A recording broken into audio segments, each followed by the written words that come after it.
Здравствуйте, уважаемые телезрители! В студии Арифа Кабба мы вновь собрали для вас самые важные события и тенденции вокруг Абхазии. Все, что актуально на данный момент, что касается нас прямо или косвенно, или влияет на имидж республики. Итак, начнем. На прошлой неделе внимание общественности к себе привлекли результаты президентских выборов в Южной Осетии. Там ожидается проведение второго тура выборов, и даже дата их проведения стала спорным вопросом. По мнению наблюдателей, выборы и последующий подсчет голосов проходили на фоне беспрецедентного недоверия к ЦИКу и действующей власти. Сторонники всех оппозиционных кандидатов вышли на центральную площадь и не расходились, пока ЦИК обрабатывал протоколы участковых комиссий.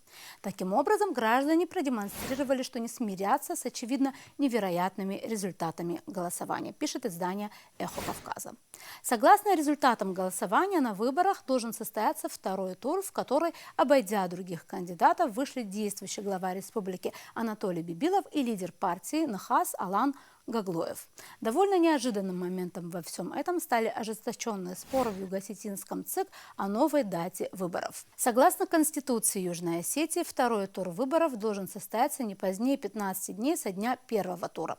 И в этом свете было несколько странно, когда председатель ЦИК Эмилия Гагиева объявила, что предполагаемая дата второго тура 8 мая, то есть почти через месяц после первого тура. В своем решении она сослалась на законодательство, запрещающее проводить выборы в праздничные дни, и на указ президента Тибилова об утверждении календаря праздничных дней и памятных дат в Республике Южная Осетия от 2 ноября 2015 года, по которому 24 апреля выпадает на православную Пасху, а следующее за ним воскресенье на праздник 1 мая. Однако чуть позже, после многочисленной критики этого решения со стороны общественности, ЦИК Южной Осетии определил новую дату для второго тура выборов. Они ожидаются 28 апреля, который хоть и подпадает на рабочий день, специальным указом президента будет объявлен в республике выходным. Итог выборов в Южной Осетии многим наблюдателям стал еще более интересен после громкого заявления нынешнего лидера Южной Осетии о желании вступить республике в Российскую Федерацию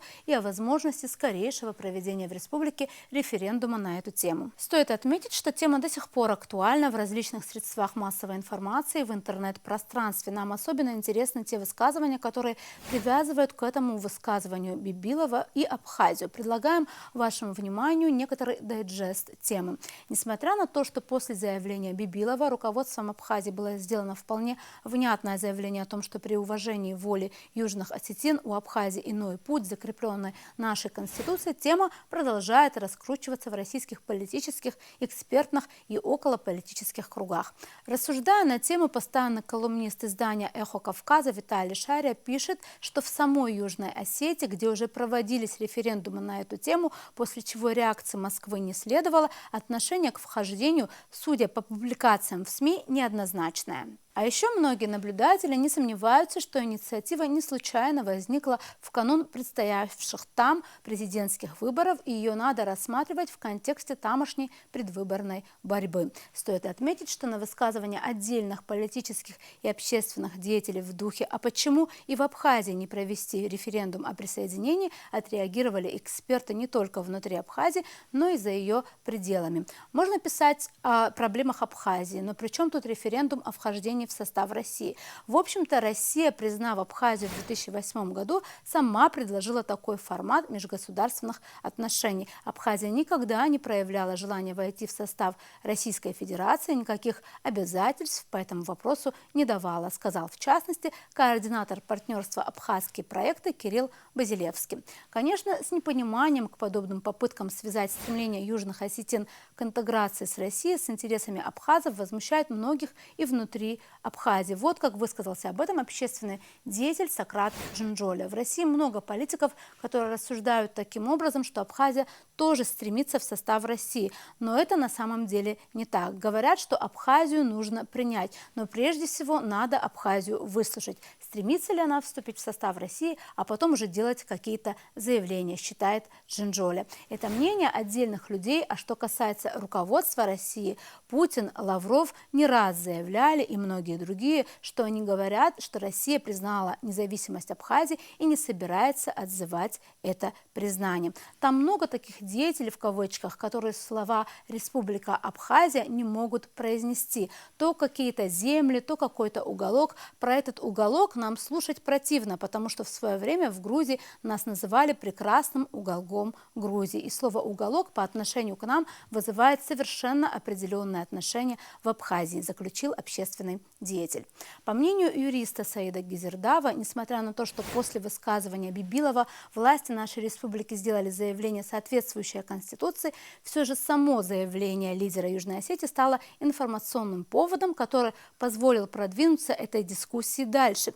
И отдельные политические деятели высказались в пользу возможности вхождения в состав союзного государства. Мне кажется, в связи с этим, отметил Гизердава, что, во-первых, эти рассуждения преждевременны, и, во-вторых, если быть принципиальным в вопросе суверенитета, то угрозу может нести и участие в надгосударственных образованиях. Мне кажется, что это такая же потеря реального суверенитета, как и вхождение в состав другого государства, хотя на бумаге все может выглядеть вполне прилично, заключил юрист. Саид Гизердава также выразил уверенность в том, что вопрос статуса Абхазии должен быть вообще снят с повестки дня, особенно учитывая опыт советского прошлого, в котором Абхазия очень быстро перешла из статуса союзной республики в статус автономной в составе союзной республики Грузия.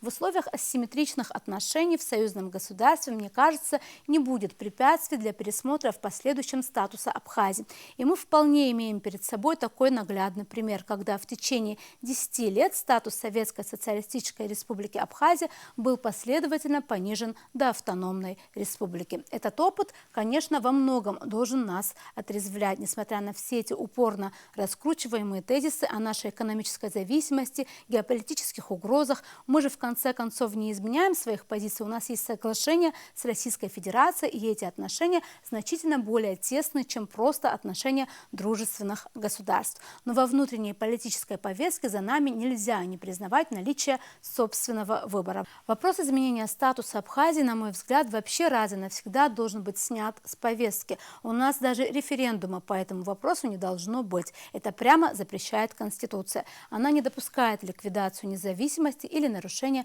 территориальной целостности Республики Абхазия, сказал юрист. В этой передаче мы также хотим предложить вашему вниманию интервью с политологом Бесланом Хагбо, в котором мы попытались разобраться, насколько реально в действительности вступление Южной Осетии в состав России. Беслан Алексеевич, здравствуйте. Снова рада видеть вас в нашей студии. Сегодняшняя наша тема в основном посвящена теме Южной Осетии, вот того громкого заявления Бибилова. Как мы знаем, 28 апреля назначен второй тур выборов, в который прошли как раз Бибилов и Алан Гаглоев. И как вам кажется, многие говорят, что вот то громкое заявление о присоединении к Российской Федерации, о проведении референдума, оно было все-таки сделано в контексте выборов, как часть предвыборной программы. Но на самом деле есть ли в этом какой-то исторический подтекст? И хотелось бы, чтобы вы, как политолог, подробнее рассказали о том, почему действительно для южных осетин важно быть частью Российской Федерации и воссоединиться, как я понимаю, с Северной Осетией.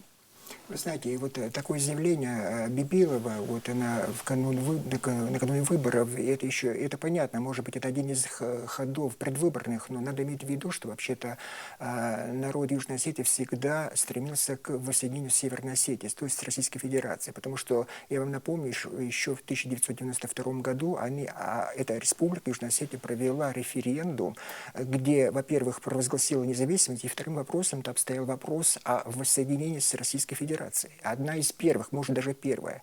Желание вот такое было высказано, но потом события так развивались, что было подзабыто, оставлено, потом другие события происходили в Южной Осетии, а потом опять начали возвращаться к этим событиям, вообще к вопросу воссоединения. Потом еще один референдум был проведен в 2006 году. После этого события разворачивались, мы знаем, как это все происходило в августе 2008 года, признание независимости, суверенитет Абхазии, Южной Осетии и так далее. Надо иметь в виду, что разделенный народ, осетинский народ, всегда стремился к объединению. Это исторически такое желание было. Но события вокруг развивались таким образом еще в период советский, вообще в Российской империи, что это шло не на пользу осетинского народа в плане объединения. А вот сейчас события так разворачиваются вокруг России, вокруг вообще геополитика может таким образом поменяться, что, может быть, политическое руководство Южной Осетии посчитало, поставив таким образом вопрос, этот вопрос можно решить. Но здесь надо еще-таки все-таки посмотреть, какова будет реакция политического руководства России. Надо иметь в виду, что если даже некоторые политики Российской Федерации положительно высказываются в плане присоединения Южной Осетии, но как вопрос-то решается политическим руководством, президентом, какова будет реакция? Может быть, они посчитают ненужным, может быть, еще отложим этот вопрос, отложат этот вопрос на некоторое время, потому что мы не знаем, какова будет вообще геополитика Украины, какие новые республики появятся. Вот поэтому очень много вопросов, проблемы, которые возникают в плане воссоединения, но факт, что это не только конъюнктурный, такой ситуативный характер носит, что это чаяние осетинского народа, это несомненно.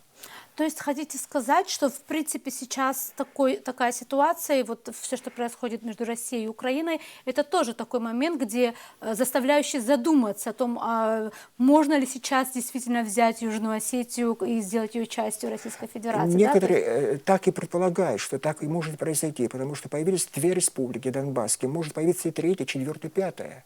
Мы получаем сообщение, что есть желание и в некоторых других областях, которые освобождены, например, Херсон, хотят провести референдум, объявить республику. Какова будет судьба, мы не знаем. Понимаете, вот в этом отношении, может быть, это неуместно сейчас ставить вопрос вхождения в Российскую Федерацию, учитывая события, которые происходят вокруг Украины, вокруг Российской Федерации. Но что это говорить, что это только такое, связано только с предвыборной такой кампанией, это неправда, потому что действительно такое стремление, такое солидарное, такое стремление народа Южной Осетии, это всегда имело место в отличие от Абхазии, кстати говоря. Вот. Понимаете, вот в этом отношении, конечно, вопрос, будет ли рассматриваться этот вопрос после проведения референдума, или вообще будет ли проведен референдум, тоже не знаю, потому что если вдруг скажут из Москвы, будет сигнал такой, давайте лучше отложим до лучших времен, и вполне возможно, что этот вопрос опять будет отложен. Понимаете, здесь вопрос, когда ставится вопрос вхождения, встречи должны быть шаги сделаны со стороны Российской Федерации. Были ли поданы какие-то сигналы? Мы не знаем. Если были какие-то консультации, то со стороны каких структур? Высшего политического руководства или каких-то депутатов, политиков и так далее. Понимаете, вот такие вопросы, это очень важно все и знать до конца, чтобы дать такой четкий ответ. Стоит ли вообще проводить референдум вот в нынешних условиях вот такой конфронтации с Украиной или нет? Это, пожалуй, это самый главный вопрос, который встанет после проведения выборов в Южной Осетии. Еще такой вопрос, Беслан Алексеевич. Если просто уже дальнесрочную перспективу смотреть, и я понимаю, что действительно это большой вопрос, будет ли вообще этот референдум, да, произойдет ли он вообще, но если предположим, что, только если предполагать и гипотетически рассуждать, предположим, что референдум пройдет, и по опросу общественного мнения говорят о том, что в Южной Осетии, скорее всего, проголосуют за присоединение, и, допустим, на это отреагирует положительно в России, да, высшее руководство, и будут действительно намерены взять Южную Осетию и сделать ее частью Российской Федерации. Как вам кажется, к чему это может привести? Как могут поменяться геополитические реалии, если просто предполагать? Вы знаете, геополитика, конечно, в Южном Кавказе изменится, потому что одна страна, которая провозгласила суверенитет, она станет частью другой очень большой страны. Геополитика, конечно, изменится, но все-таки надо с реальностью считаться. Все-таки эти вопросы будут решаться больше всего все-таки в городе Москве, в Кремле. Вот. Посчитает ли вот в сложившейся ситуации геополитической, международной обстановке решить вопрос еще развернуться к статусу Южной Осетии и решить вопрос вопросы вхождения Южной Осетии в состав России. Или, может быть, отложить. Это вопрос не будет носить такой, знаете, конъюнктурный характер. Вот как это, может быть, имеет место сегодня вот в самой Республике Южной Осетии. Потому что наверняка будут рассчитывать, каковы будут политические последствия, геополитические последствия. Может быть, вообще не стоит трогать статус Южной Осетии и Абхазии, и чтобы лучше так развивать с этим сложившимся статусом, развивать вот политически, экономически, социально и Абхазию, и Южную Осетию. Я вам напомню, что не все непризнанные образования были признаны в качестве суверенного. Например, в таком же статусе, которое сохранилось, например, в такой стране, как Приднестровье. Вот понимаете, как будут разворачиваться события. Самый главный вопрос, вот, это будет одна страна, Южная Осетия, или могут быть и другие республики, которые изъявят желание войти в состав Российской Федерации, и будут ли они вместе солидарно решать этот вопрос, или может быть такой избирательный подход. Поэтому я считаю, что вопрос не актуально для Российской Федерации в нынешних условиях. Для Южной Осетии, может быть, это действительно это желание, я понимаю, и это не только конъюнктур. Я еще раз говорю, что я вам напомню, что это одна из первых республик, которая заявила желание войти в состав еще вот после распада Советского Союза. Но это зависит от многих факторов. И, конечно, самое главное, это желание вот, политического руководства России решить этот вопрос. А еще хотелось бы о другом поговорить, о том, почему все-таки, я понимаю, с одной стороны, с одной точки зрения, почему Южная Осетия и Абхазия всегда идут в так называемой связке. Это все логично истекает из 2008 года, когда были признаны обе республики. Но вот в данном контексте связывать нас и автоматически думать о том, что если Южная Осетия изъявляет такое желание войти в состав Российской Федерации, что то же самое точно думают в Абхазии и должны так думать, вот ваше отношение к этому? И это понятно, потому что все-таки мы получили одновременно вот события, которые произошли в августе 2008 года, мы получили независимость, суверенитет от Российской Федерации, я имею в виду Южную Осетию и Абхазию вместе. Мы вместе находились в конфронтации, в конфликте с Грузией. Мы вместе вообще-то начинали национальную такую освободительную борьбу, да, вот, и в Южной Осетии, в Абхазии после распада СССР, еще в рамках Советского Союза. Это понятно, да, вот такое, когда вместе рассматривают вопрос решения политического вопроса, Южная Осетия и Абхазия, когда вместе рассматривают. К этим образованиям еще присоединяют и другие, например, Крым, например, теперь уже Донбасские республики. Это в плане рассуждения, анализа, это понятно, но надо учитывать еще и стремление народа, да, желание народа. В этом отношении, в отличие от Абхазии, допустим, в Южной Осетии давно вынашивается такой план воссоединения с Северной Осетией, то есть с Российской Федерацией. Я вам напомню, что, еще раз говорю, что проводились много раз такие референдумы.